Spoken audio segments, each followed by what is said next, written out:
Magandang araw mga kabopuls. Narinig mo na siguro ang salitang brain drain, pero hindi ito tungkol sa pag-iisip na napagod na ang utak mo.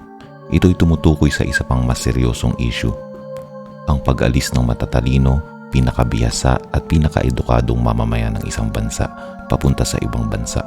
At sa kasong ito, Pilipinas ang bida o baka naman biktima. Ang brain drain ang tawag kapag ang isang bansa ay nawawala ng talento, kagaya ng nurse, doktor, engineer, scientist, guro o iba pa dahil pinipili nilang magtrabaho sa ibang bansa para sa mas magandang sweldo, mas maayos na sistema, mas ligtas at mas malaking respeto. Sa madaling salita, dito sila pinag-aral, sila ang utak ng bayan pero ibang bayan ang nakikinabang. Tinitingala ko ang mga nurse dito sa Pilipinas. Sa totoo lang, sila ang tunay na bayani araw-araw. Pero anong kapalit ng sakripisyo nila? Sweldong halos pantawid gutom, kulang sa suporta at trabaho ng 3 tao sa iisang katawan. Masakit sabihin pero mas masakit kung manahimik tayo. Kasi habang umaalis ang pinakamatalino at pinakamay puso sa bansa, sariling bansa ang naiiwan at hindi lang yan sweldo. Sistema rin ang dahilan. Kulang-kulang sa kagamitan, grabe ang politika sa promotion at kahit mga doktor natin nagpapaka-nurse sa abroad dahil mas mataas pa rin ang kita doon.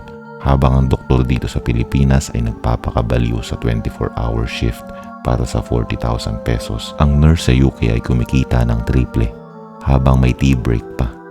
Hindi ito insulto. Ito'y refleksyon kung paano binabaliwala ang propesyon sa ating bansa. Ang nurse ay isa lang sa napakaraming halimbawa ng brain drain sa bansa. Mga Pilipinong dalubhasa, masisipag at dekalidad pero ibang bansa ang nakikinabang.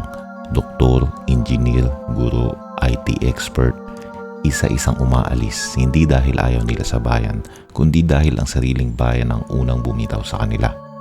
Hindi talento ang kulang sa Pilipinas.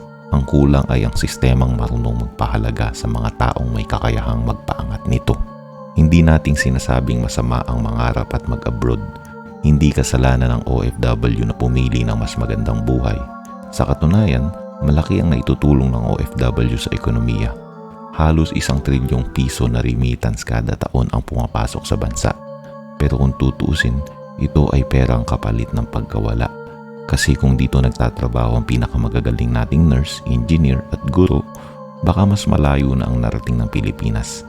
Totoo na ang OFW ay bayani, pero ang tunay na tagumpay ay ang panahong hindi na kailangang lumayo para lang mabuhay ng disente. May solusyon pero mahirap. Ayusin ang pasahod, bigyan ng oportunidad ang mga skilled professionals, itaas ang respeto sa mga essential workers, at higit sa lahat, i-upgrade ang sistema ng gobyerno at ekonomiya para hindi laging abroad ang solusyon. Ang layunin ay hindi pigilan ang taong mangarap sa abroad, bagkus bigyan sila ng dahilan para piliin pa rin ang Pilipinas. Ang brain drain ay hindi simpleng issue ng pag-alis. Ito ay senyales ng malalim na sakit sa loob ng bansa. Kapag ang pinakamatatalino ay lumalayas, ibig sabihin ang problema ay hindi sa mga umaalis, kundi sa sistemang hindi marunong mag-alaga sa kanila. At kung hindi natin ito aayusin, baka sa huli, ang matira sa atin ay puro latak pero walang utak. Hanggang sa muli mga kabopols.